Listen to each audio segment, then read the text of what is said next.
Good afternoon. I want to thank everyone for coming to this very important meeting of the City Council as we do the people's work.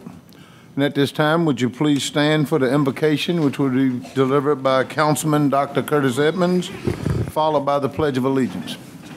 Dr. Edmonds. Gracious God, we are truly grateful tonight that you have given us the opportunity to come together to share and talk and discuss the people's business. But we're especially excited tonight because we have the mighty Greyhounds that have come in our midst by way of victory of state champions. We thank you, Lord, for their school, for the staff there, their principal, and for the parents, and grandparents, cousins, uncles, and everybody that supported them. Now, Lord, as we share in that great thing, let us continue to listen to the great things that are yet happening in the beautiful, wonderful metropolis of Portsmouth. Bless us as only you can. In Jesus' name we pray. Amen. Amen. Allegiance to the flag of the United States of America and to the republic for which it stands, one nation, under God, indivisible, with liberty and justice for all.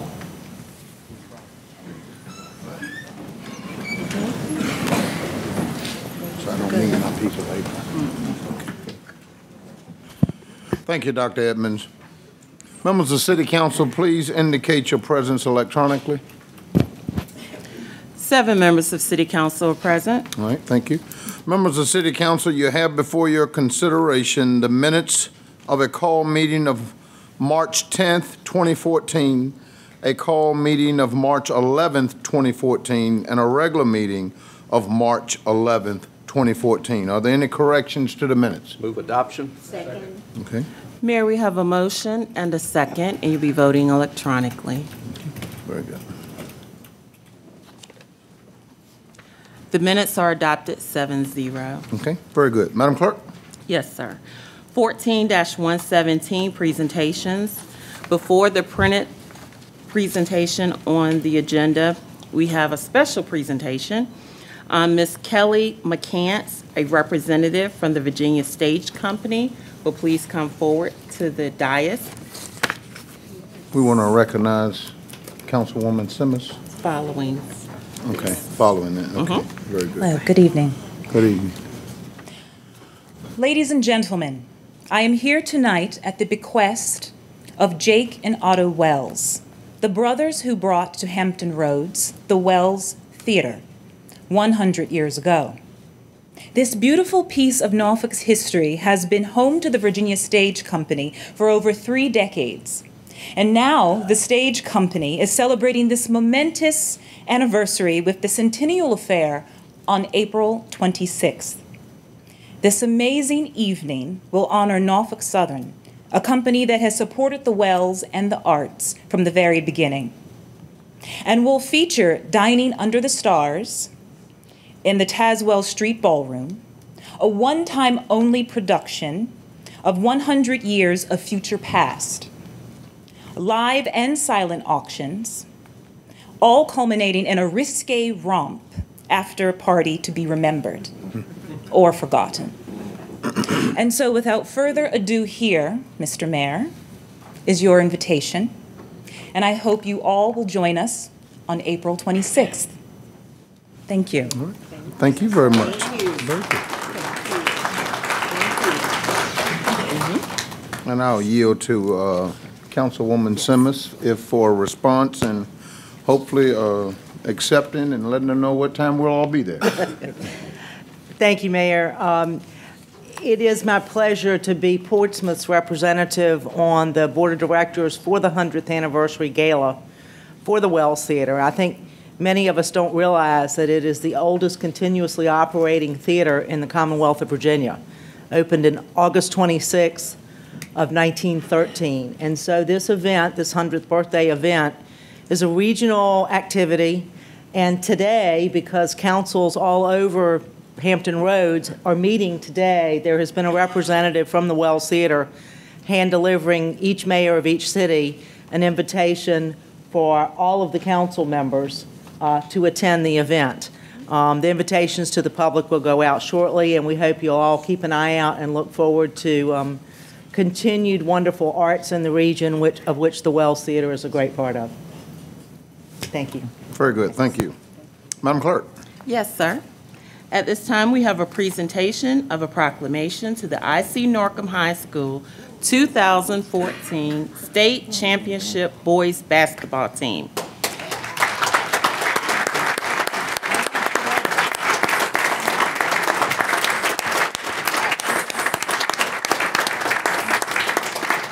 And at this time, we'd like to have the team, if you would please come forward, line up across the front, face the audience, and join Mayor Wright, along with the principal, the basketball coaches, and administrators that, I said basketball coaches? And administrators that may be here with them.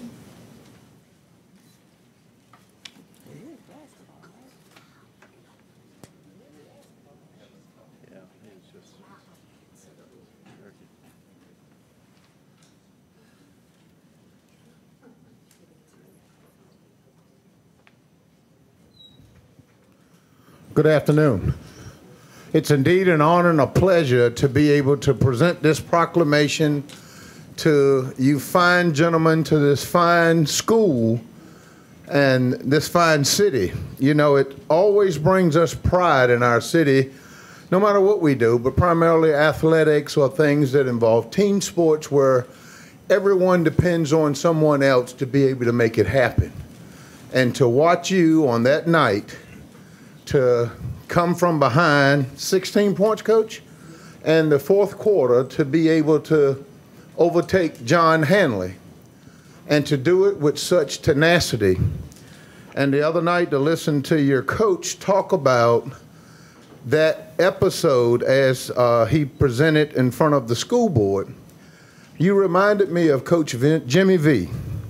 When you start talking about never giving up and how proud you were of those kids. And I was sitting out in the audience, and it was a proud moment for everyone here, and it's a proud moment tonight for that. So, Dr. Sandlin, if you would join me here center stage, that camera there has, you and the coach, absolutely. You're the boss. You want who?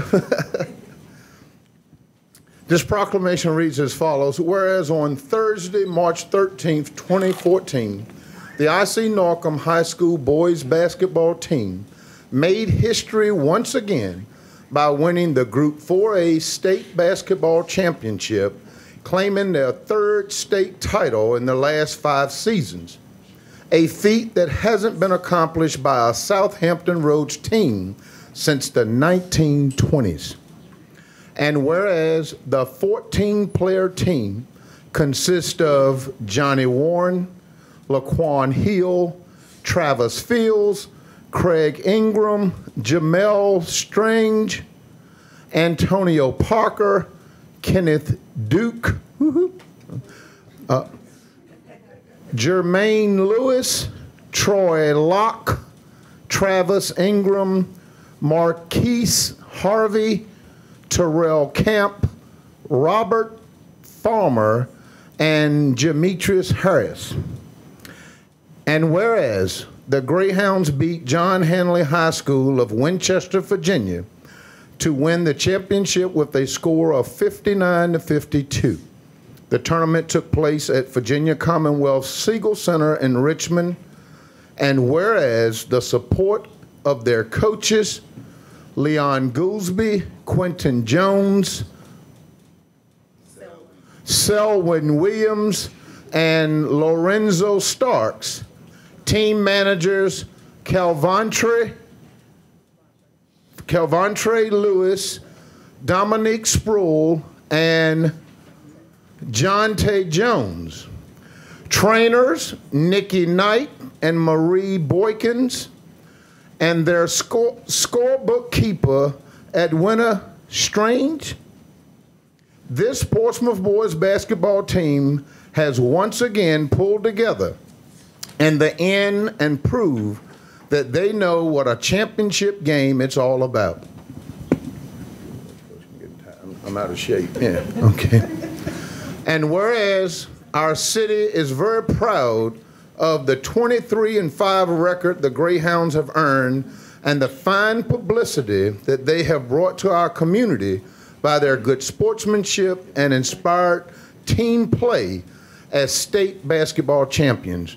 Now, therefore, I, Kenneth I. Wright, Mayor of the City of Portsmouth, Virginia, do hereby proclaim March 24th through 30th in 2014 as the I.C. Norcom High School Boys Basketball State Championship Celebration Days. And the city, absolutely.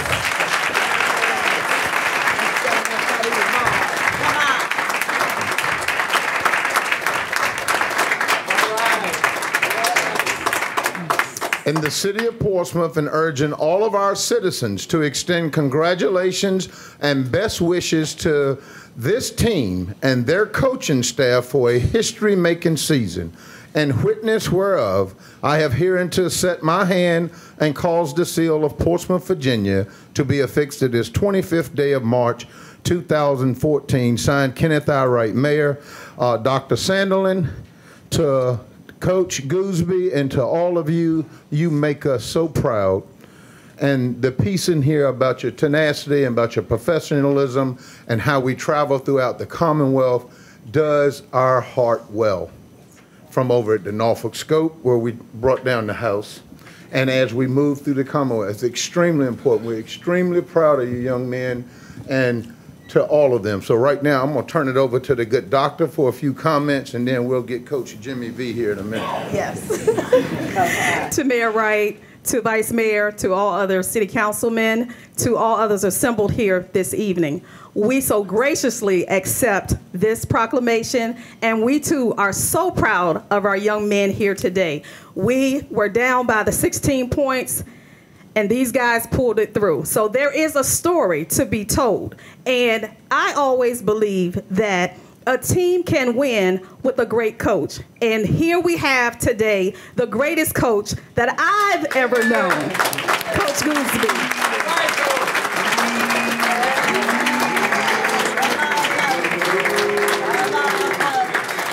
I know they were booing, but they're saying good. Yeah, they're saying good. They're saying good. It's an honor to be here. Thank you, Mayor Wright, City Council. First of all, I'd like to thank the guys for letting me be a part of the life, but I also like to thank the parents. If there are any parents in the audience tonight, please stand. You deserve a round of applause for trusting me with your son.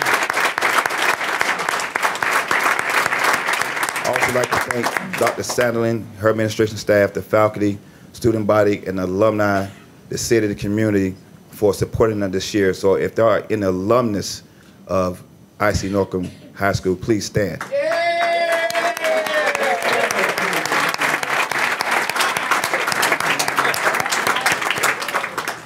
I'm not the greatest coach of all. I'm one of the best, though, but not the greatest.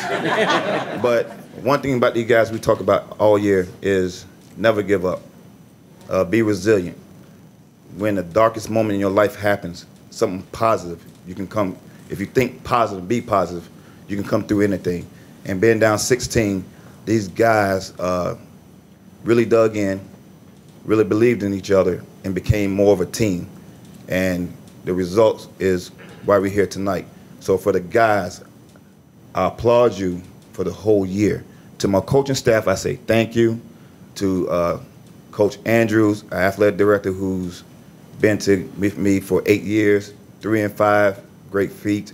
But this would not be possible for a lady who took a chance with me, and I didn't get a chance to recognize her at the school board, but I'm gonna do it tonight, is Miss Lynn Briley. She took a chance with me when nobody else would. So I'd like to thank her. I'd like to thank my family for their support. And guys, again, the journey's not over. Some of y'all are leaving. So a new journey will begin. But can you do the same and be successful as you have been here? To the guys returning, a new journey begins. Next year, everybody gonna say you are the defending state champions. No, no, no, no. You start over. That's 2015 season. Can you accomplish your feat again? Always remember, try to put your flag on top of that mountain and let it fly. Thank you, man, for the end of my speech. Now, before you take your seat, I can't let you leave without introducing the rest of this dynamic team we have here, your assistant principals and that athletic director there, if you would, Doctor. I have with us Mr. William Taylor. If you would, please step out. This is our assistant principal. Mr. Sean Malachi, assistant principal. Ms. Bernadette Smith, assistant principal. And our athletic director, Mr. Aronde Andrews.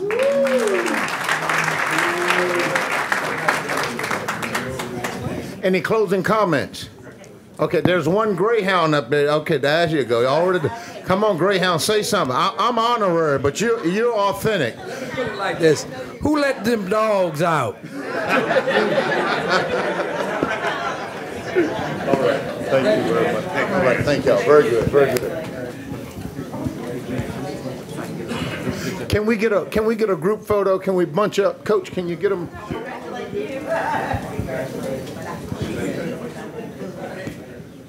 Here we go. Come on. My little guards. Right. Little guard.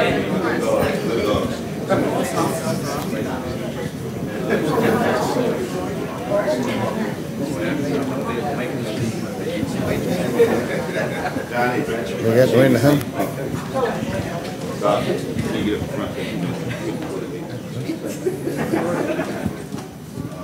Can you just take a knee up here? Can we take a knee? Can y'all go down? Get the microphone out of the picture. Somebody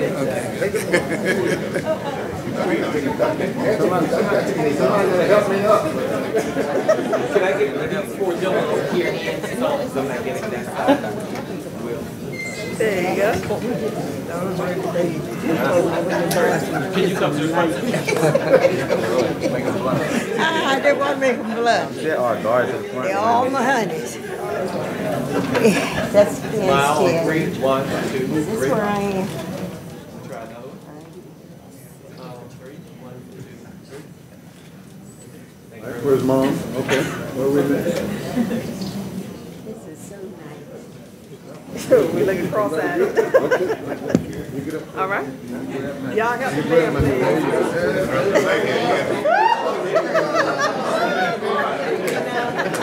Thank you. Thank you very much. Great job. Absolutely. Absolutely.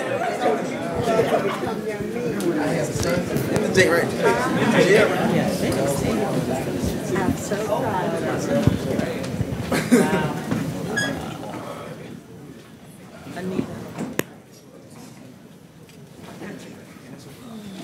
Almost didn't get up.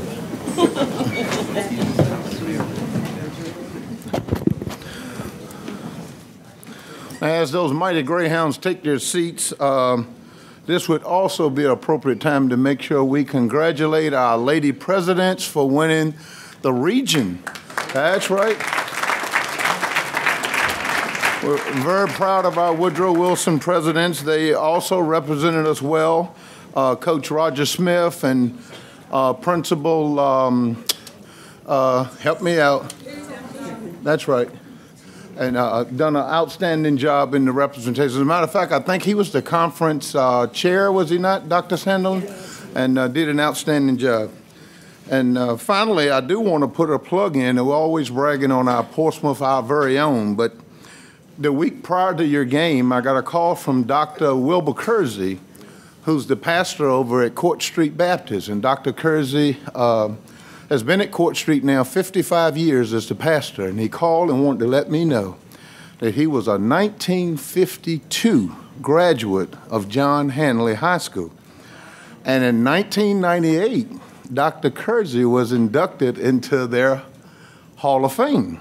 He was a 3-sport standout. He played football, basketball, and ran track, and he said he set a state record in 1951, I believe, in the 1 mile. And so he wanted to let me know that, but then he also told me that he thought the Greyhounds, he's a big fan of you guys, he thought the Greyhounds would win, but he was concerned about that 6'8" center that they had. And I told him, rest assured that we had something for that 6'8" center. So I want to, and again, we do like to use these opportunities to brag on all of our folks here. And Dr. Kersey is a huge fan, and I actually went over to his office at the church and saw his plaques and all of the other things that he had accomplished there. And we want to congratulate John Hanley and is it Winchester for an outstanding game. So again, at this time, Madam Clerk, if you guys want to leave, this would be a great time to do that, and then we'll get into the business.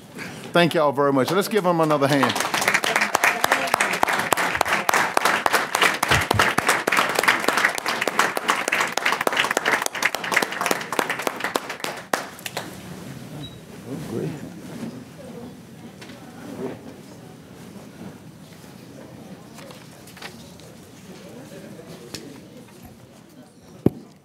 Very good.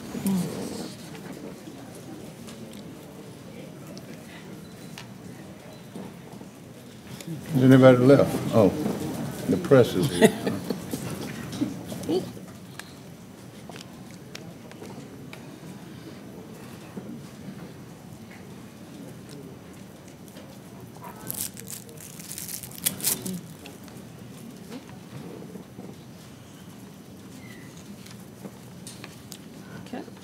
Okay, Madam Clerk? Yes, sir. City Council rules require a limit of up to 5 minutes to speak. As you approach the speaker's podium, you will notice a timer. At the beginning of your 5 minutes, you will see a green light. 4 minutes into your remarks, you will notice a yellow light. At the end of 5 minutes, you will see a red light, hear a beep, and we ask that you please conclude your remarks at that time. While speakers have an opportunity to address council on matters of public concern, all comments should be made in a manner that respects the seriousness of the forum and should not be made in a belligerent, sarcastic, or demeaning fashion. A speaker who fails to observe this basic rule of decorum will be deemed out of order and not allowed to conclude his or her comments. Unfinished business, 14-95, rezoning. Ordinance granting the request of Melissa Venable of Land Planning Solutions to rezone 31.39 acres at 409 McLean Street from RAC Regional Activity Center to NMUK Neighborhood Mixed-Use Conditional in order to construct an assisted living facility on a portion of the property. Vision Principle, A Robust Economy for Working Men and Women, Z 1401, first reading vote 7-0 approved. Electronic roll call, and I have no registered speakers. Second. Mayor, we have a motion and a second, and you'll be voting electronically. This item is adopted 7-0. City Manager's Report 14-118. Adoption of an ordinance to amend Chapters 5 and 6 of the Code of the City of Portsmouth, Virginia, pertaining to riding of bicycles on seawall and adjacent areas along the Elizabeth River and on sidewalks in the city. Vision principles, quality of life and change, and new directions. Electronic roll call, and I have a speaker. Our speaker is Mr. Mark Godaldik-Yatrovsky.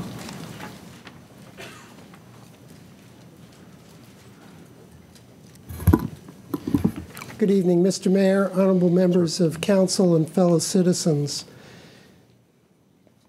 A couple of prefatory remarks. I have been to the mountaintop. It was at the Wells Theater. It was a great play, and I had the pleasure of running into another Portsmouth resident there. So I commend it to you. Number two, Mayor, I am not used to seeing you dwarfed. There are a lot of big boys. A lot of heads higher than yours. With that said, I should have brought my helmet because I'm going to talk about bicycling, but I hope not to injure myself. I believe that the proposal before you has many merits to it. I would sound a couple of cautionary notes, though. I would like to see a regulatory framework around this. You're talking about riding in areas where there are opportunities for interactions between cyclists and pedestrians. And those are not always managed well, particularly when you have younger folks riding and you have older folks who think they're younger folks riding.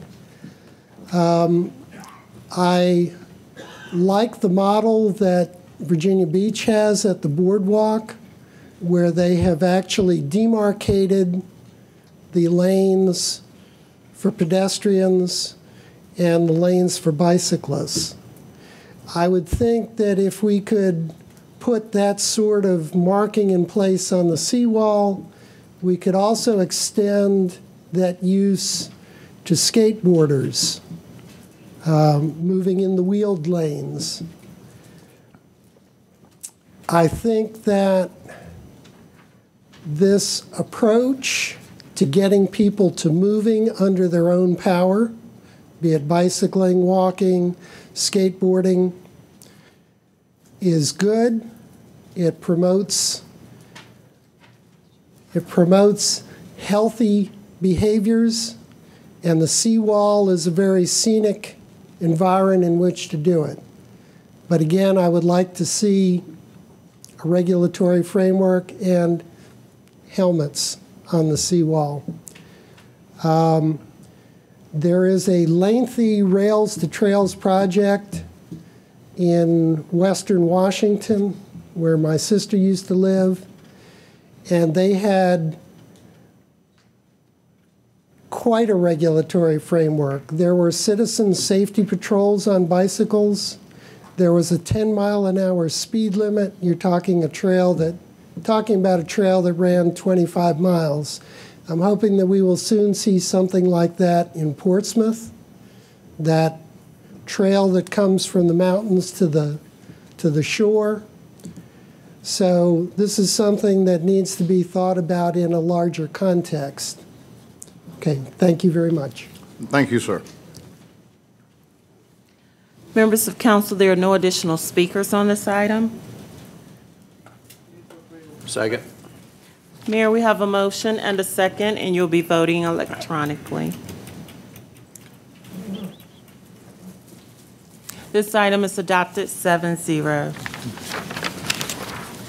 14-119, adoption of an ordinance accepting a supplemental budget allocation in the amount of $250,000 from the Virginia Department of Social Services and appropriating said funds in the FY 2013-14 Social Services Fund for use by the Department of Social Services to provide adoption assistance services and payments, vision principles, neighborhoods, and sense of community, quality of life, and lifelong learning community. Electronic roll call, and I have no registered speakers. Second. Mayor, we have a motion and a second, and you're voting electronically. This item is adopted 7-0. 14-120, adoption of an ordinance to amend FY 2013-14 capital improvement budget by authorizing the transfer of $539,734 within the FY 2013-14 capital improvement fund and to the Midtown Corridor Project, Turnpike Road improvements, and the Public Safety Radio Project. Vision principle, efficient responsive government, electronic roll call, and I have no registered speakers. Mayor, we have a motion and a second, and you'll be voting electronically. This item is adopted 7-0. 14-121, adoption of an ordinance establishing a personal property tax relief percentage of 51% for calendar year 2014 personal property tax bills. Vision principle, a robust economy for working men and women, electronic roll call, and I have no registered speakers. Move adoption. Mayor, we have a motion and a second, and you'll be voting electronically. This item is adopted 7-0. 14-122, adoption of a resolution by the Council of the City of Portsmouth, Virginia, supporting increased health care access for the uninsured and urging the General Assembly to return Virginia's taxpayers' dollars to the Commonwealth. Vision principles, neighborhood and sense of community, quality of life, and lifelong learning community. Electronic roll call, and I have 2 registered speakers. The first, Mr. Mark Godaldi-Kutrovsky.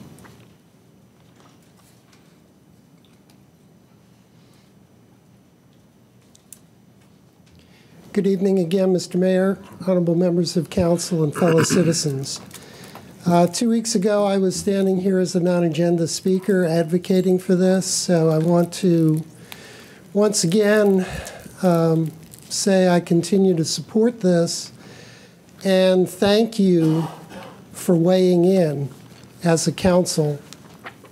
I want to emphasize that this resolution would carry a great deal of additional weight if citizens individually would call their members of the State Senate and the House of Delegates and say, the council speaks for me.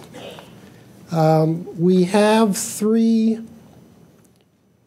members of the General Assembly who represent portions of Portsmouth who are on board.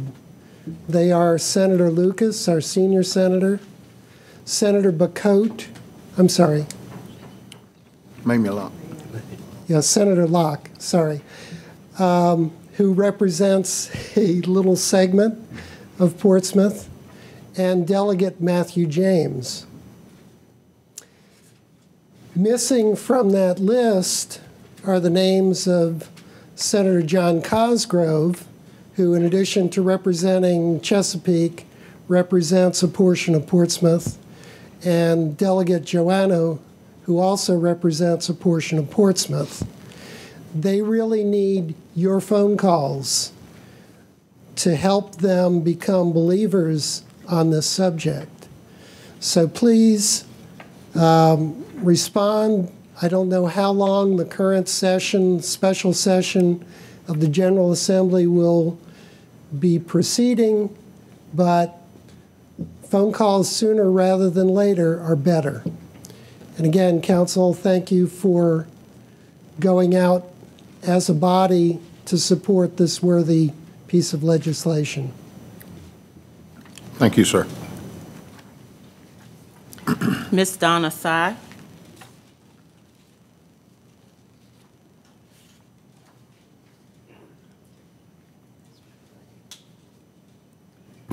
Good evening. My name is Donna Sy. I live at 3104 Garland Drive. Principle of Liberty 7. The proper role of government is to protect equal rights, not provide equal things. What is happening in all levels of government is to provide equal things, one being insurance for everybody, government insurance. The insurance issue is affecting our economic prosperity. Adam Smith was the father of economics in our country. The founding fathers believed the greatest threat to economic prosperity is the arbitrary intervention of the government into the economic affairs of private business and the buying public.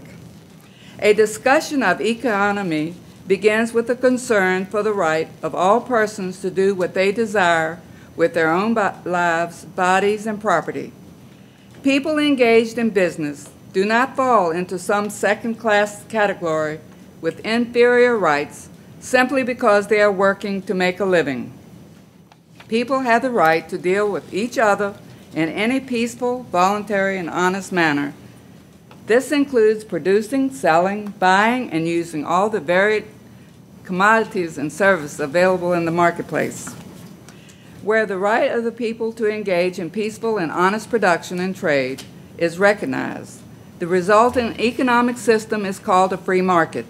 This is a natural state of affairs. As one puts it, a free market is what happens when no one else does anything to prevent it. The free market is the only system consistent with individual rights. What is happening today Capitalism economic system is now being replaced by the federal, state, and local government's investment in and ownership of the means of production, distribution, and exchange of wealth. The taxpayers are forced to pay taxes to provide for the government's investment and ownership of production, distribution, and exchange of wealth. The three levels of government are now involved in fixing prices, fixing wages, controlling production, controlling distribution, granting monopolies, or subsidizing certain products or people. When ownership of a resource is vested in the state or any branch of the state, such as local authority, individual use rights are based on the state's management policies. Through these rights are not property rights, as they are not able to be transferred to an heir. This resolution, 14-122, is an example of arbitrary intervention of the government, city, state, and nation into the economic affairs of private business and the buying public. This resolution is approving the monopoly of our healthcare system set up by a federal government. It is approving the elimination of competition and prohibits free trade in our free market system. The taxpayers are going to be forced to pay for those who have taken no personal responsibility for their own health. Item number 14-122 resolution is submitted by Rosalind Oglesby, assistant to the city manager. She is not a legislator. We elected 7 legislators who are supposed to represent the will of the people. Why wasn't a town meeting called to discuss this issue with the people? Here we are. The decision was made without the consent of the people. We, the people, need a legislator to create a law that states only legislators can sponsor a bill. Thanks for listening. Thank you, ma'am. Madam Clerk. Yes, sir. There are no additional speakers on this item. Mayor, we have a motion and a second, and you're voting electronically.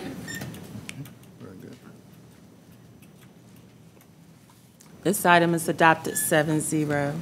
New business, 14-123, boards and commissions. Madam Clerk, before we go there, I made a great mistake. I see 2 family members here in the audience. I see Vice Mayor Cherry's wife is here. Would you stand up, Ms. Cherry? It's always good to have you here. Thank you. And our clerk's husband and grandson is here. Would you please stand? It's always good to see you, Alan. Stand up. I'm sorry, Madam Clerk. Thank you. Yes, sir. 14-123, boards and commissions. Councilman Moody. Thank you, Madam Clerk. Mayor, members of council, there are no boards and commission members to deliberate tonight, but would like to say that we still in need of volunteers for all of our boards and commissions. And if you'd like to go online to the city's website, you'll see a listing, also an explanation of what each of the boards and commissions is all about. Choose one that you're interested in, and we would love to have you volunteer. You can do that online, or you can do it by calling the clerk's office. But once again, we'd love to have you raise your hand and join us. Thank you. Thank you. 14-124, item submitted by council members. Okay. First of all, let me, in the spirit of basketball, and since we're celebrating tonight, I want to recognize and congratulate our Police Athletic League for Saturday having a first responders basketball tournament, and we had participation throughout the region, and our Portsmouth team represented extremely well. I don't know who won. Is there anybody with the stats? Was it Suffolk? Suffolk won it, but it was great Saturday morning over at IC Norcom seeing our men in blue, and actually I think Suffolk and one of the others had a couple of females playing, and they held their own. So congratulations, Team Portsmouth, and for the Portsmouth Athletic League. Secondly, on Saturday, around about 11 o'clock, I was attended a memorial service for Mr. Walter J. Doc Hurley, Sr. Doc Hurley passed away about 2 weeks ago, on February the 9th, actually, and he was 91 years old. The significance of Mr. Hurley was in 1953. He came to Portsmouth after he graduated from Virginia State, and all state standout, to be a football and track coach at IC Norcom, and he was there for 5 years. And in those 5 years, Doc Hurley and that staff put out some gentlemen that most were at the memorial service, and people like Lieutenant General Alonzo Short played for Doc Hurley, Mr. Morgan Joe, Coach George Moody, all of those gentlemen who have played significant roles here in our city, and it was quite a few. Surprisingly, a couple of them were pastors, bishop, and some of the classmates kind of laugh, I can imagine, seeing some of your fellow classmates as pastors. But again, I just want to say it was a huge tribute, and it was nice to see the community come out, and Doc Hurley's former players and Coach Savage, Hard Savage, coached with Doc Hurley, and I think he was one of the coordinators that put this together. And so thanks to Dr. Sanderlin and the I.C. Narcombe Greyhounds for allowing this event to go on there, and it was extremely special. I make the comment because it was quite a few legends in there from the city of Portsmouth that have gone from, I think one was as far west as Arizona. There was one gentleman who played that was head of corrections in New York State, and they all came back and they all talked about their experience here and the Portsmouth Public Schools and the impact that people like Mr. Doc Hurley and Coach Horace Savage meant to them, and how it took them through their years. So that was quite a tribute. And again, and they actually reference Mr. Randall in several of their speeches. So again, that was that. And then also Saturday, I want to congratulate First Lady Otelia Whitaker at New Bethel Baptist Church. She celebrated her 50th year as First Lady and Minister of Music at that church. And her significance, besides being First Lady and Minister of Music, she spent 30 years in the public school system, 20 years in Newport News Public School, and then retired after spending 10 years here in Portsmouth. And that was also a treat to have some of her co-workers and former students come and speak on her behalf. And again, she's a Portsmouth girl, born and raised here, grew up in Mount Hermon, and went over to Norfolk State and never left this place. And so that was also quite a treat. So with that, again, I want to thank New Bethel and the whole Portsmouth family for coming out and paying tribute, because it is extremely important that we recognize people as they do things like we did these kids here tonight, and all of the other great things that are going on in our city. And I just want to applaud them for that. Mr. Moody. Thank you, Mayor. I just would like to let everybody know to keep Dr. Daniels, one of our school board members, in your prayers.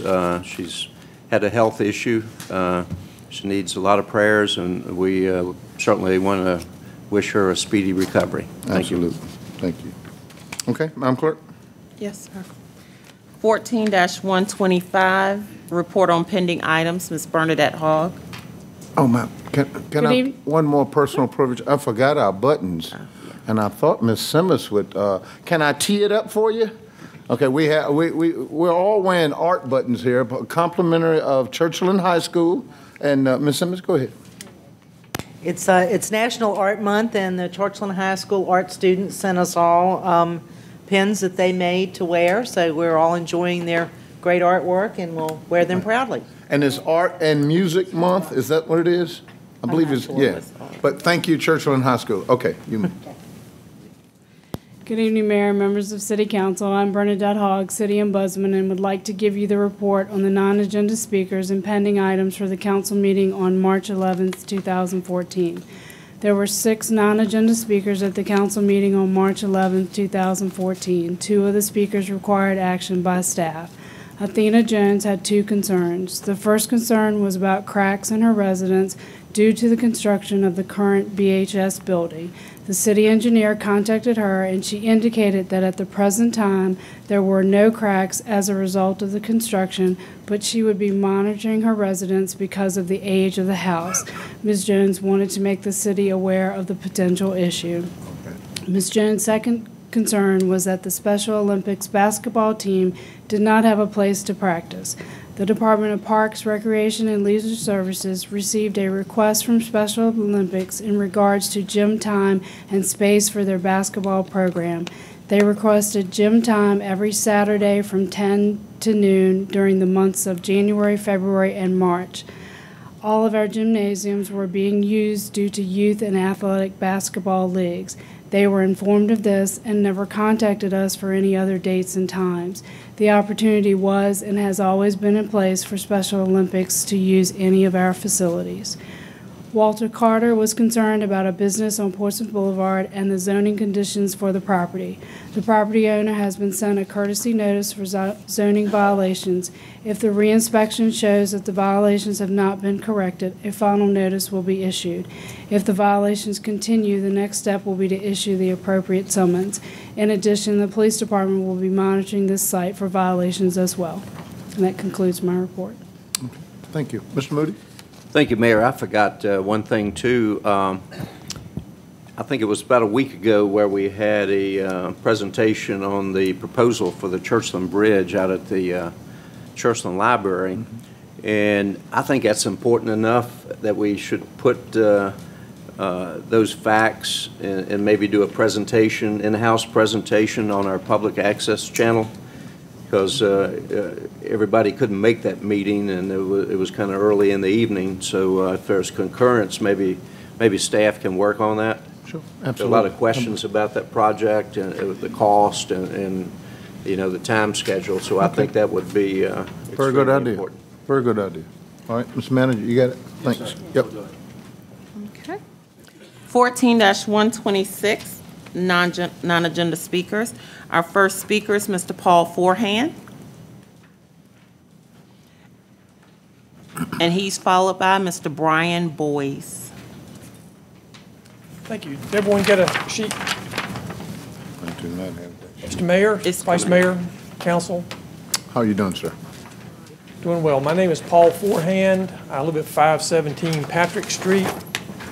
And I'm here to talk about the Churchland Bridge that was just mentioned.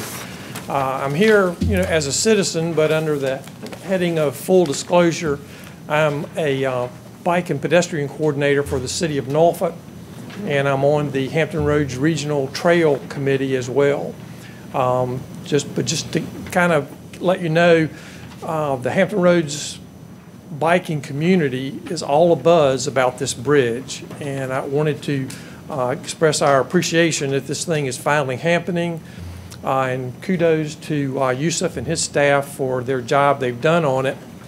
It's at I think it's showing about 10 foot a bike and pedestrian facility, which is about 9 foot more than is on there currently. So, but having said that, there's always a but. The trend nationally for bike and pedestrian facilities is, to the degree possible, a separated facility. People are more comfortable. If you'll look at your chart, there's a colored bar across the top. This is a study that was done in Portland, probably about in 2005, I believe, but it's held pretty true nationally that the type of facilities that you offer really regulates the type of bikers and the number of bikers and pedestrians that you'll pick up. And if you notice on your chart there, that thin red line represents the hardcore spandex. I mean, these guys would go anywhere. They would bike in New York City. And that's only 1% of the population, though. And then next to that is the green, they called enthused and confident. Now, I would put myself in that category. I've been commuting to Norfolk for about 7 years now, and I spend about as much time on the sidewalk as I do in the street. So those folks in the green there like to bike, but they would rather bike on something, a separate facility. They'd be more comfortable. The missed opportunity, though, is the yellow. Those are folks that would like to bike. They probably have a bike, and maybe if they take it on vacation with them at their facilities. but they're really only going to bike when they have separate facilities or comfortable, I'll say. And the bridge, as it's proposed, with a 10-foot access with a stripe, is really not conducive to a comfort, especially on a bridge with an arch on it like this, where you can't view from one end to the other. It's high street, high speed, high density traffic. So we would just recommend that as we progress through the planning stages on this, get the bike community involved in it. I guarantee you're going to hear more from the Hampton Roads biking community. And if you look on the very back of the map or the handout where the map is, that longest line there that starts down in Suffolk is a 40-some mile long regional trail that we've been working on for about 10 years now. And it comes up through Portsmouth on the West Norfolk Bridge, crosses down, across the ferry, and then head on east. If you notice, the High Street Bridge as an alternate route there for that is like the bullseye in all of Hampton Roads. So there again, that just kind of lets you know that this is going to be a very high visibility project locally, and that is going to receive a lot of attention, and any planning and input you can get from the biking community is going to help. We're also planning to lobby VDOT and see if we can get them involved. I know it could be, obviously, would be more money than what's planned now, so we would have to, that would have to be taken into account as well. So I thank you for your time. Okay, thank you, Mr. Forehand. Appreciate it. Our next speaker is Mr. Brian Boyes. And he's followed by Mr. James Bridgeford. Good evening, Mr. Mayor, members of council. My name is Brian Boyes, and I'm here this evening on behalf of the Portsmouth Bar Association. I have some materials to pass out as well, if I may.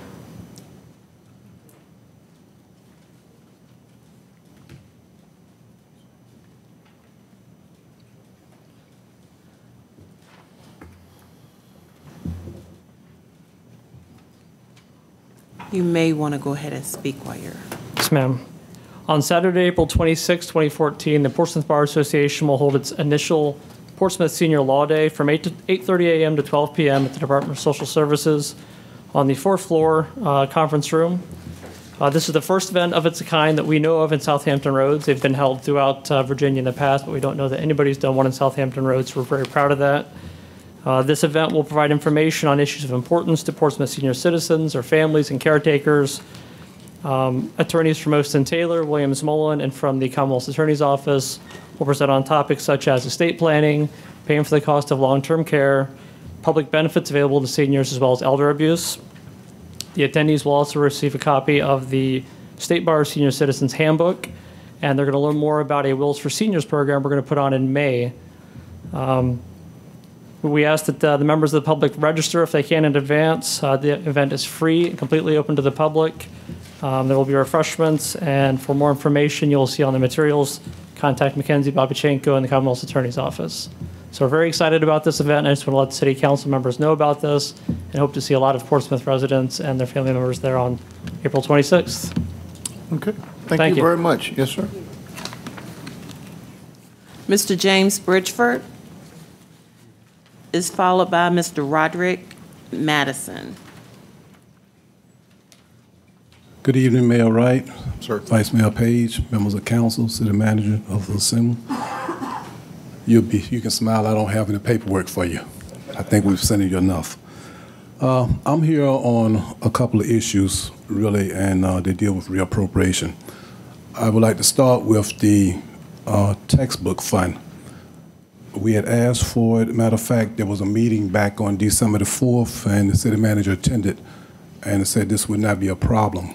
We were coming fast upon that time of the year in May, where we had to sign contracts for the new textbooks that's going to be for SRL and replacements.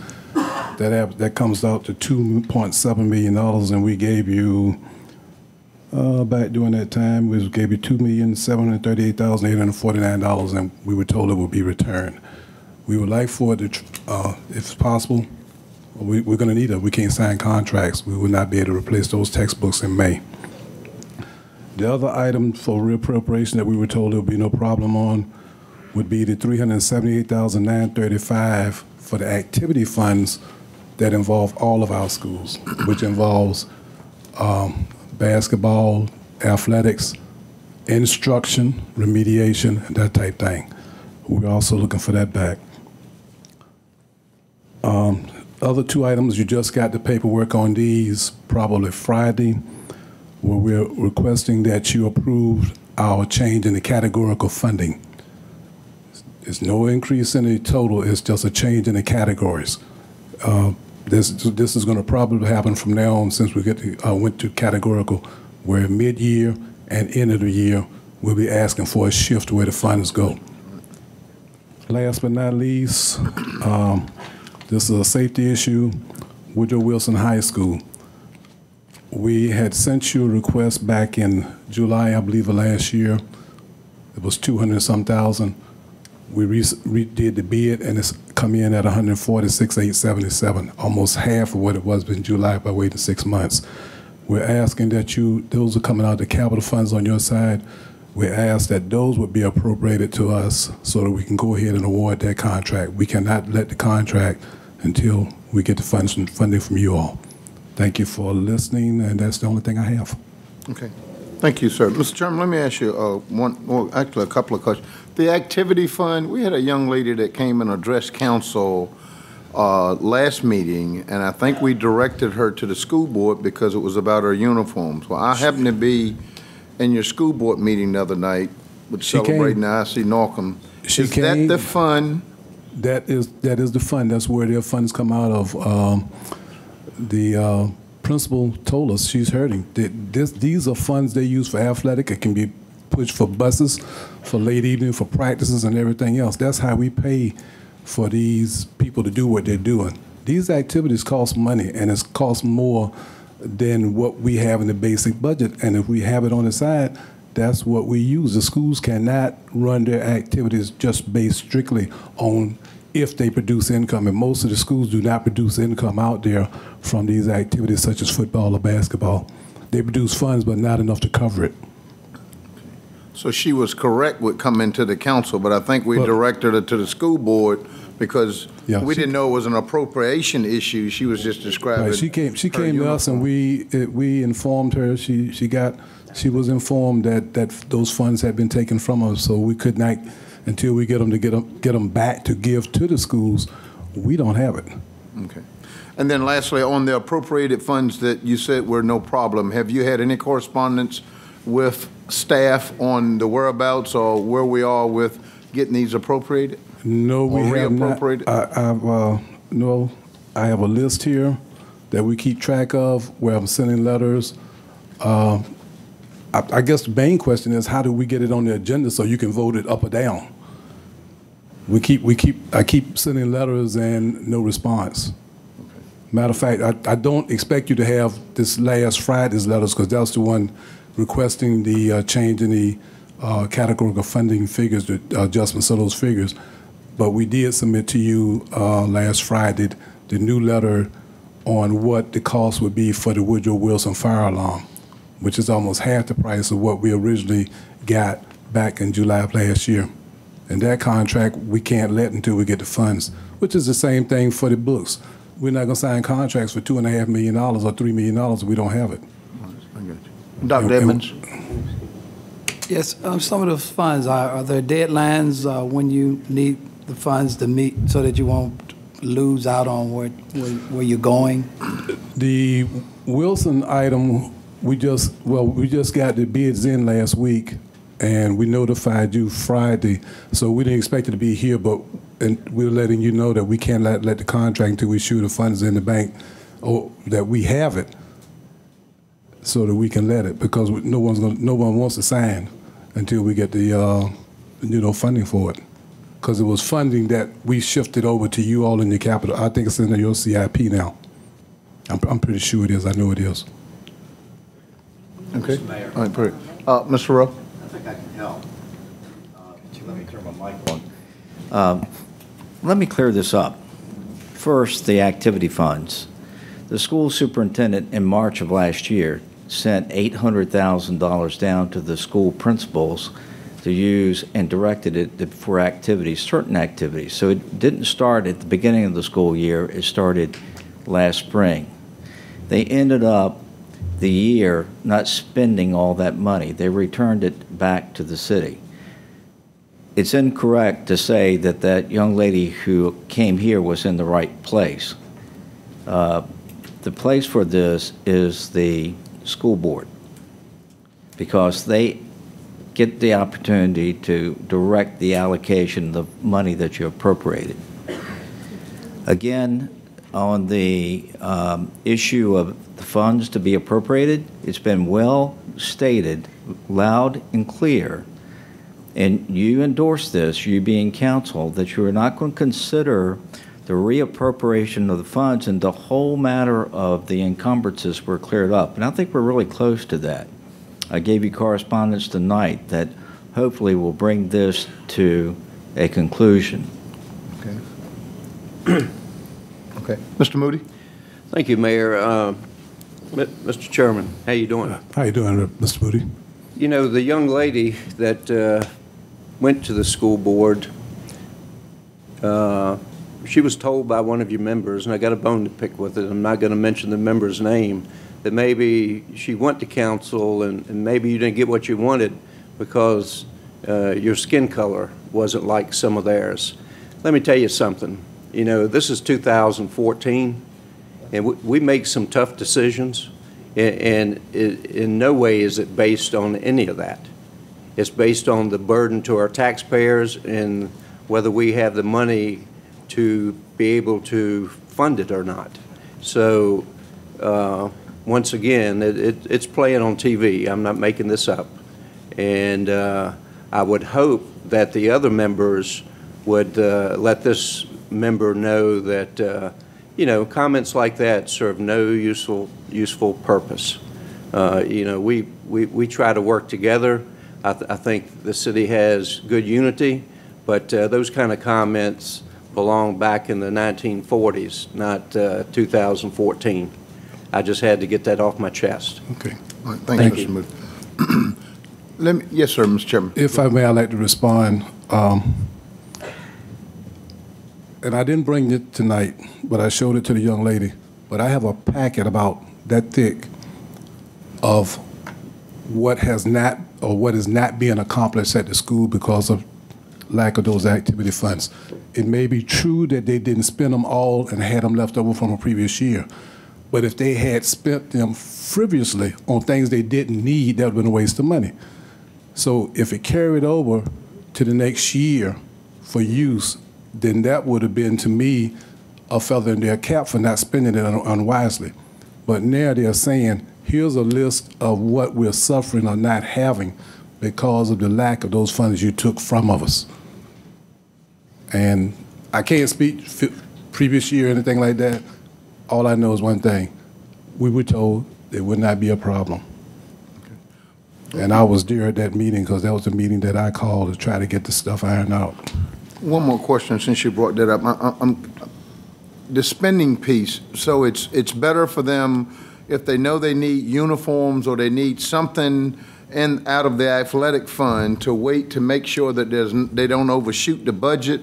And then if you go at the end of the year and you've got surpluses, then you have to send them back to us to be reappropriated so you can spend them. So yes. Isn't there some time prior to the end of the year that you go ahead and place that order when you know that you've got an extra $200,000 or $300,000? I'm just trying to understand, you know, we all manage budgets and look at, you know, outcomes. And at some point, 3/4 of the way through the year, you should be in some comfort zone that you know that you can place an order for certain things and still not overshoot the budget. Am I oversimplifying that? Let me say this, because I don't want to say how the superintendent managed his team. I know how you manage mine. Okay. You know, 3 months before the end of the year, you couldn't spend any money because I want to make sure I didn't overshoot my budget. I don't know how he does his. Okay. I'm not down in the weeds. I got you. But I know that we pay attention to our line items and at the end of the year, so we do not overspend.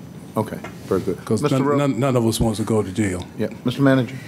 Only because this is being televised, and I don't want anybody to have the wrong impression. The city did not take that money from the schools. Okay. They're required by State Code 22.1-100 to return unspent funds back to the city. In this case, they complied. In other cases, they haven't, and that's the issue. And like I said, we're close, I think, to resolving that. And that meaning all of those encumbrances that they're requesting, their textbook, their recreation, and what was the other thing you asked about? All of that's caught up in being real close? And the remaining $1.4 million, which are encumbered. Let me give you an example, okay? On July 25th, 2012, a purchase order is cut for the amount of $900,000 for fuel for the yellow bus fleet. Now, that's the start of last fiscal year. On June 30th, 2013, they have over $300,000 that's left unspent. That money got carried forward and was spent on fuel as late as December. Now, it's very clear that you appropriated that money to be spent in 12-13. There's no way that one can say that a bill for gas that comes in December is a 12-13 expense. It's a 13-14 expense. The state code requires that $300,000 be returned to the city. Okay. And before it can be spent by anybody, it has to be appropriated by you. Okay, very good. Mr. Chairman, thank you, sir. Okay, thank you. Mr. Roderick Madison. And he's followed by Mr. V.V. Edwards. Good evening, Mr. Mayor, Vice Mayor, council members. I have with me Mr. Jim Toots and Brian Boyes. We represent the Left Corps Alumni Association. I just brought them up here for a little bit more support. I'm here today to announce that the Left Corps Alumni Association is presenting an All Points Portsmouth scavenger hunt. We want to bring a little bit more fun back to Portsmouth and highlight the history of this great city. We had the opportunity to sit down with the mayor, and he gave us a history lesson, but Portsmouth is a historic city, and what we want to do is highlight that and show the citizens that there is still fun in the city of Portsmouth. This scavenger hunt will be held on April 26, 2014, and we will begin at North Landing Park. And the teams we'll have teams of 4, and Mr. Toops, who is typically our Portsmouth historian, has made some trivia questions for people to go out here, and it's going to be by foot, so no vehicles, no bicycles, but you'll be required to go out here and hunt for certain things to come back and hopefully win prizes and beat the clock. We're going to have our own amazing race right here in Portsmouth. This will start at 1 p.m. The registration is from 1 p.m. to 1:30, and the scavenger hunt itself will be from 1:30 to 3:30. And then from 3:30 to 5, we'll have awards, prizes, foods, drinks, and music, and just have fun. We'll have prizes for the best costume. And what I want to do is, I wish the Greyhounds were still here, because I want to challenge them to challenge Norcom. I'm sorry, to challenge Wilson, to challenge Churchland. A few of us are in sororities and fraternities. I challenge you guys to come out and build teams up to see if you can beat each other, the different churches, the civic leagues, law firms, whoever the case may be. But we want to highlight Portsmouth and have some fun, and hopefully in the years to come spread it out further than the downtown area. So again, that All Points Portsmouth scavenger hunt will be on April 26th between 1 and 5 p.m. And we hope that some of the council members form a council team if that may be. Portsmouth, again, is a great city. Speaking with the mayor, I heard Ms. Randall had a song that she used to sing about Portsmouth being for all people. All people, all kinds of people. That's right. Good So place to live. we want to show that to these other cities, because there is only one city, and that's Portsmouth. So thank you for your time, and we hope to see you out there. Well, thank you, and I want to applaud the LEFCO leadership for taking on this initiative. This thing not only brings a lot of fun, it's an educational component for a lot of us and visitors that may come in to learn about some of the significance in our city and some of these buildings downtown. And I think we talked briefly about some of the first high schools right downtown, that 13 or 15 high school kids, the Coca-Cola building, and some of the other significance. And you mentioned the coffee shop was, who was that, Benedict Arnold? And so, yeah, it would be very informative. And so we need to get the word out, and hopefully we can form a team here. I'm sure, I don't know who's the historian up here, but we're going to need somebody to carry my load. Who's that? Bill? Bill's been up here 16 years, so Mr. Moody ought to be able to be our point guard on that team and lead us to victory. But thank you very much. Ms. Simmons. Oh, and by the way, I've agreed to sponsor that event as the council member. Thank you. So we'll take care of that piece of it. I really enjoyed that. Having fun, learning about our city, bragging on some of our assets is extremely important to not only ourselves, but to our visitors. So, again, Ms. Simmons? I was just going to suggest this is a wonderful way to start the day before you ended over at the Wells Theater Gala that night. But I would love it if you would take, if you bring a rash of these to me, I will get them into Admiral's Landing, and you ought to take some to Harbor Towers and one Crawford Parkway, because you got a lot of folks just in those three buildings that are, especially some of the seniors that are very active and would probably love to participate in something like this. Absolutely. We'll definitely get those. If you have 65 and you get them to me, I'll get them into Admiral's Landing. We'll get you 100. Very good. Mr. Moody? Let's also put it on our website where people will be able to see it on the website and maybe even our Access channel. This is great. Very good. Great job. And before you take your seat, what was the impetus of this? Who was the brainchild? Who's the brainchild? Uh-huh. Mr. Brian Toops. Mr. Jim Toops. Talk. Portsmouth has so much history, and by celebrating our past and challenging people to know more about our history, we help to move us to the future. And our goal is that on April 26th, that people are going to be saying what's going on, because some of the teams in costume, you've got people going, and we're going to have fun with it too, because history has to be fun or it's dry. And we're going to have a lot of excitement, a lot of fun, some prizes, and raise some money. And you see one of the attachments is for the SAIL Awards, of which Mr. Rowe's wife is a past recipient, and we're working to raise money to restart that. Okay. So we're going to have fun, and please help us. Okay, very good. Thank y'all. Good night. All right. Thank you. Keep it up.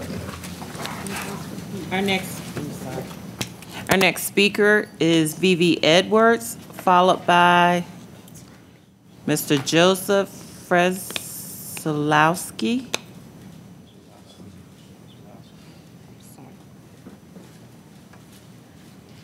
Good afternoon. My name is Vivi Edwards, and I'm an advocate here for the homeless in the city of Portsmouth. First of all, give honor to God, my Lord and Savior Jesus Christ. Here I have a petition of over 150 requests for a summer shelter here in the city of Portsmouth. As of May 11, the winter shelters ended, and we have nowhere to go. And we're crying out and asking the city for help and support of a summer shelter. And thank you for all you've done through the winter shelter, the donations and things that you made, and now we're here again in need of a summer shelter. Okay. You done? Thank you very much. And could you get us that so we can get a copy of that petition? Did you leave that for us, or do you need those back? I'd like to address him a minute, please. You didn't get that back? Okay, all right. Thank you. Okay. Ms. Randall? Yes. How are you doing, young man? I'm doing good, Mother Randall. I'm doing great. I'm glad to see you, and I know that you've gone through a lot of hard and difficult times, and I understand the plight that's out there because I've been out there with you. Yes, you have. Yes, you have. I've been out there with the homeless. Yes, you have to go out there and walk in their shoes to understand what it's all about. And the thing is, I think you all have done well, and you made some improvements and things along in what your plight has been all about. And some of you have gone on and Yes, come yes, back Yes. to help the others that are in here. Yes. Times are very difficult throughout the city, economically, all over, everywhere. And we appreciate the efforts that you all have put in place to help to make things better in spite of hard times. And I'd like to also let the faith-based community know. We know that they are also reaching out to help you. I think one of the things that would help us is if you had some idea is what specifically are you looking in terms of things that you need. If you all had some type of, listen, I know you go to some of the places and you do make your list of things that you need and get those things into some of the faith-based groups, they will be able to help you also. Well, they have the neighborhood facility, the S.H. Clark School, or College Place, and all these buildings, you know, that can be utilized for summer shelter as well. Matter of fact, I think Councilman Mink just purchased a building over there on Chestnut. Okay. And maybe that could be utilized. There you go. That's what I'm saying. For a summer shelter, you know. So that's what we're asking for, and hoping that the city will meet that need by May 11th, so that we won't be outside and in abandoned buildings and all down here on High Street and during the tourist season, in the cold, all kind of weather and things like that. Yeah. We're not asking for a handout, we just asking for a hand up.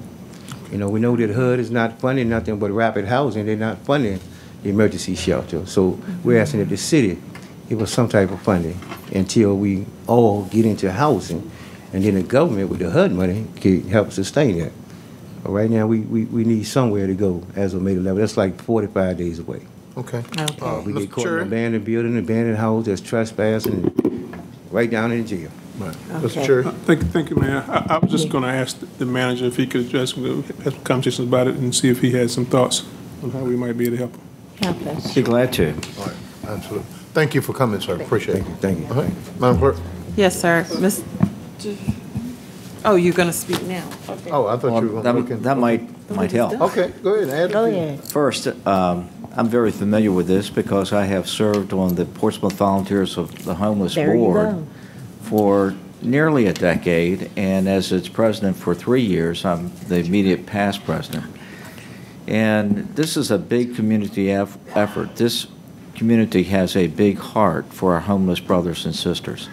53 houses of faith band together to provide shelter from November through May. And each church takes it for a week, and it's just not churches. The synagogue, Virginia Wesleyan also participates. The city has a long history of participating. You've appropriated this year $25,000 in your operating budget, which you have been doing for a good period of time, plus another $27,000 back in December for this. So that's about $52,000. Yes, the city did operate a summer shelter one summer, and that was at Clark. But Clark is no longer available. And we now have a zoning issue, too, that a shelter, emergency shelter for a week is a temporary use. Most of the places that the gentleman, our brother, mentioned, we would run into a zoning issue to operate a shelter in that particular area for something longer than a week's time. But I applaud what City Council has done this year, applaud what City Councils in the past have done, and I really applaud the great big heart of this community. Volunteer is the middle name of PVH, and it's just not the churches but the individuals. When there is a need, our community turns to. They provide water on the street. During the summer, we open shelters on very hot days. We have a shelter plan for the summer. Okay, well put. Thank you. Madam Clerk? Mr. Joseph Fresolowski. And he's followed by Ms. Sharon Stanaway. First and foremost, I want to thank my Lord and Savior, Jesus Christ, the Messiah, giving me this opportunity to stand before you. Secondly, Mr. Mayor, thank you, and councilmen and women, thirdly, thank you very much. My name is Joseph Frizzolowski. I'm a resident in Portsmouth. I live at 110 Shea Street. I'm coming on behalf of the homeless people of Portsmouth for the summer shelter. I have been working over the past 5 years, as Mr. Rowe has mentioned, with Horizon Community, opening up a week where the homeless can stay there and serve them, as well as working with Western Branch Baptist, the Feeding the 5,000 program. I've also worked with Tidewater Bible Way right here on High Street.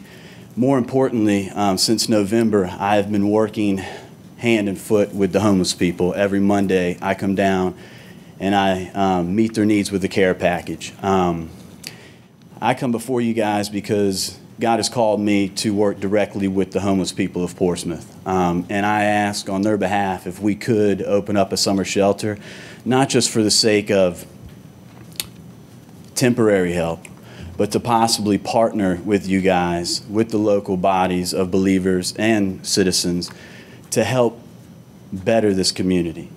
Because Portsmouth, as we've been talking about all night, is a great city. I enjoy living here. It's been a great city since I've lived here. But I want to make it a great city. I want people to think of Portsmouth and look that we are out to help everybody. I've been given a vision to do great things in here. And I'm not asking the government for handouts, but I'm asking that we could possibly do something to start a summer shelter and begin to rehabilitate people back into society. Because the great thing is, they're not taxpayers right now. But if they can become taxpayers, then they can be beneficial to the city and also become formidable society members. And that's what we want. We want to give hope to people. And that's what I come before you today. I ask that you guys would think about that, ladies and women, for a summer shelter. And because I want to help make people give them hope and become a formidable person in society, not something that we look down upon and frown upon, because a lot of the people in this city frown upon them. I've spoken to many of them, and they said they don't want us around here. I don't know about you, but when I'm told I'm not wanted anywhere, that doesn't give me any hope. That makes me feel less of a person. And I want people to realize that they matter, because none of us would want somebody to say that. I'm a couple paychecks from being in the same position that they're in. We have people who live on the street. We have people who live in hotels. But we're looking for a summer shelter to be able to begin something, because I don't want to look to the past and think the past has been the same thing what the future will be. I want something to change, and I want to be an advocate for that. And I want people to have hope. And so that's why I come before you. And I thank you for your time today. Thank you, sir. Well done. Let me just, Madam Clerk, before we go further, the manager mentioned the volunteering piece in our city, and so did Joseph there. And I totally forgot to mention that last week, the Retired Seniors Volunteer Program had announced a Volunteer of the Year. And this year's Volunteer of the Year was a retiree naturally named Louis Katzen. And Mr. Katzen volunteers 7 days a week, and he goes and pick up food at 3 different locations. I believe it's at Kroger, Pizza Hut, and Starbucks. And he delivers to about 20 different locations. And he didn't tell me his age. I enjoyed his company over lunch, and it's just amazing the people that we have in our city and the things that they're doing to help each other. And so listening and hearing you speak, John, and now Joseph, it jarred my memory, because that is phenomenal. I mean, he even knows when he can get the best deals, which is all free, get the milk from the stores. He can't wait for football season, he said, because normally they order way more pizzas at Pizza Hut than they deliver, and so he get them the next day and take them over to the different shelters and places. And so it was a real eye-opener for me, and I want to congratulate him on being selected as the Retired Senior Volunteer of the Year. And with that, Mr. Moody. Yeah, Mayor, coincidentally, I met Louis myself last week. And I don't know how old he is either, but he has the energy of a 20-year-old. and he loves what he's doing. He let me know that he was the Volunteer of the Year, asked me where I was at. Why wasn't I there as well? But he also told me he worked with my dad at VEPCO, as it was known back years ago, and so we shared some good VEPCO stories back in the day. But he's full of energy and high-powered volunteer. And congratulations, Louis, if you're watching. I enjoyed talking to you. Right. Thank you, sir. Well done. Madam Clerk. Our next speaker is Ms. Sharon Stanaway, and she's followed by Ms. Antoinette Franklin. Good evening, Mr. Mayor, Councilman, Councilwoman. My name is Sharon Stanaway. I live down Old Town Portsmouth in the One Crawford, not far from here, and my Portsmouth family. Just a moment ago, my friends and I do love to play in Portsmouth, so we are going to take on the scavenger hunt and volunteer and do as much money we can raise in 2 weeks, 3 weeks. But the main reason I came tonight was to state, and I'm going to read this because I speak fast. My name is Sharon Stanaway, which I stated. I want to recognize our City Portsmouth Ombudsman woman, Bernadette Hodge. Her job title and her duties surpass many of us. I know some residents that are not aware of what she does for us and for our city. I was going to keep her a secret. That's not going to happen anymore. When people ask me to help, usually I know where to send them. So I get the rewards. Now it's out. She should be getting the rewards. And everything we do through the Ombudsman is a big success. So I want to thank her very much. Absolutely. Thank you. Thank you. Very good. Ms. Stanaway, let me just piggyback onto that. I think rarely does the Virginia Pilot do a good article, but they did do one for our ombudsman, well, was it a couple of months ago, and captured what she does in a nutshell and brought it front and center for all of our citizens to see and read about. And she's a very shy person, doesn't like a whole lot of attention, but you're exactly right. She does a phenomenal job. We're extremely proud of her, and I'm glad the Virginia Pilot got one right, at least, talking about her. So thank you for that. Mr. Moody? I second that, Mayor.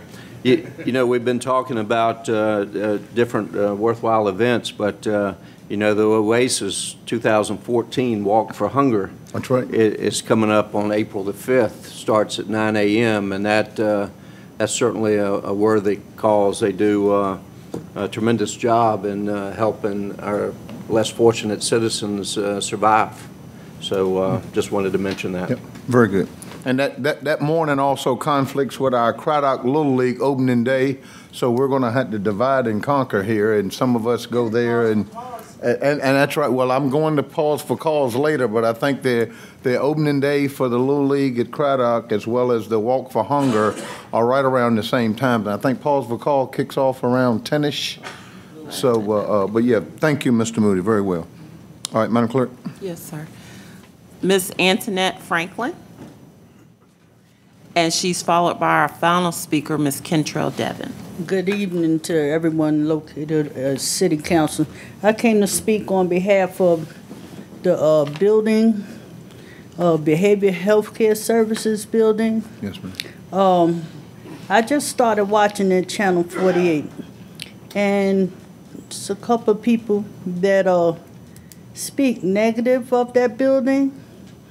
And I'm a product of that building. I was almost a 30-year crack addict. Because of the services that building and the Portsmouth Drug Court offer, I am now a productive citizen. The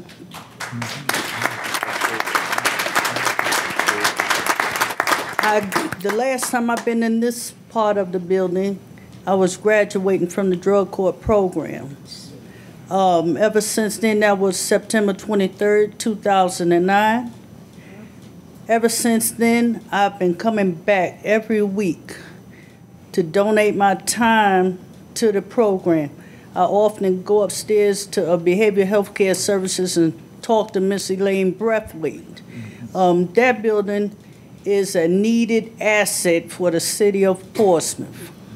If you don't have somewhere for people that were once like me to go to, They liable to do anything to get their drug of choice. Now, with that building, it would, I say they can keep a record of what they're doing. It's an asset there.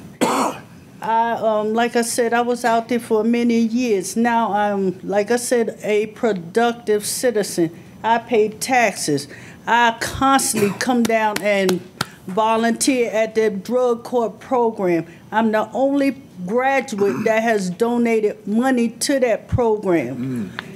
Behavior health care services, they don't just offer stuff for addicts.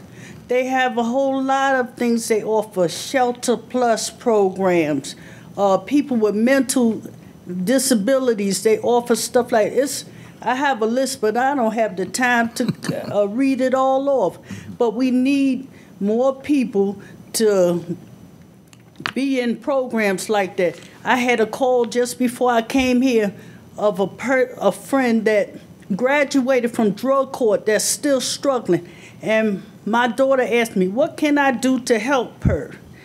So I said, when I go downtown, I'm going to find somebody that can give me an answer. The person doesn't want to go back through the system, but they need help. And I'm also on an advisory board in behavioral health care services made up of people that were once not productive citizens, but now we are. So we're busy trying to get the group together to get the word out of the services that are offered for behavioral health care services. Like I said, it's not just a methadone clinic. We need that, but I wish you could have it out Prentice Park or Brighton area where I used to run it. We need stuff like that. If possible, maybe members of the city council can come down there and get some feedback from people that use those services. And I guarantee you could ask in here how many people in here has used them services that were once clients, and you probably won't get 5 hands. I might be the only one. And I'll be willing to offer my time. I work a part-time job, but I would be willing to offer my time and services to help anybody struggling with whatever it is they're struggling with. Because of these services, last year we went to the General Assembly to make sure we keep funding for programs like this. This year we were supposed to go because of the snowstorm, we didn't get to go. But I would like to see and speak with anybody that would be willing to listen to me, to tell them my story, to let them see. This was one of my bucket lists for this year, to be able to speak before few people and tell them part of my story and let them know that we need these services. I want to be a help to somebody because this program was freely given to me. With that, I say thank you. Thank you. Ms. Franklin. First of all, let me thank you for coming up and speaking from your heart about something that you feel passionate about. And that's extremely important as well. And we say it all the time, there's always 2 sides to a story, and it's always good to, as you say, get out in the field and talk to some other people to get the other side of that. But I want to thank you for your bravery and thank you for volunteering and willing to help others not go down the same road. Well, I got tired of watching it on TV, and I was just having to be flipping through the channels. And every time I turn around, I don't think it's a good idea. You're okay.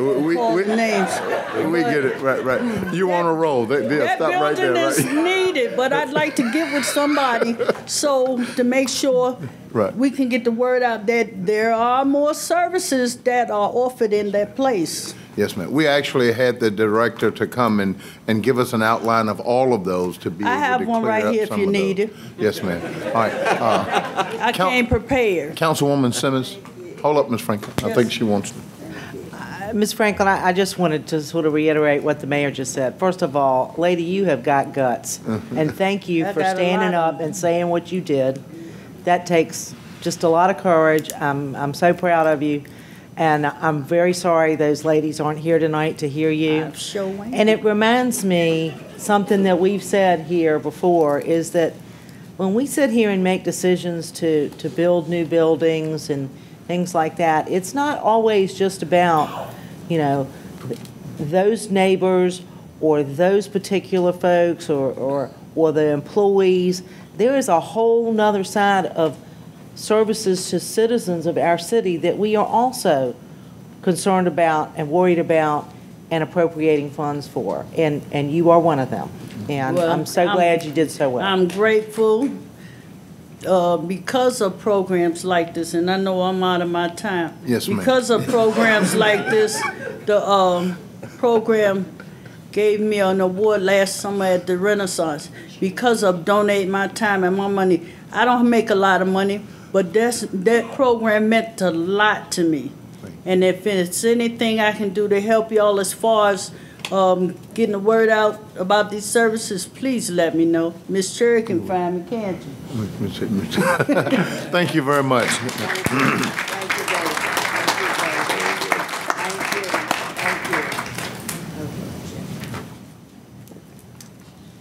What a great testimony.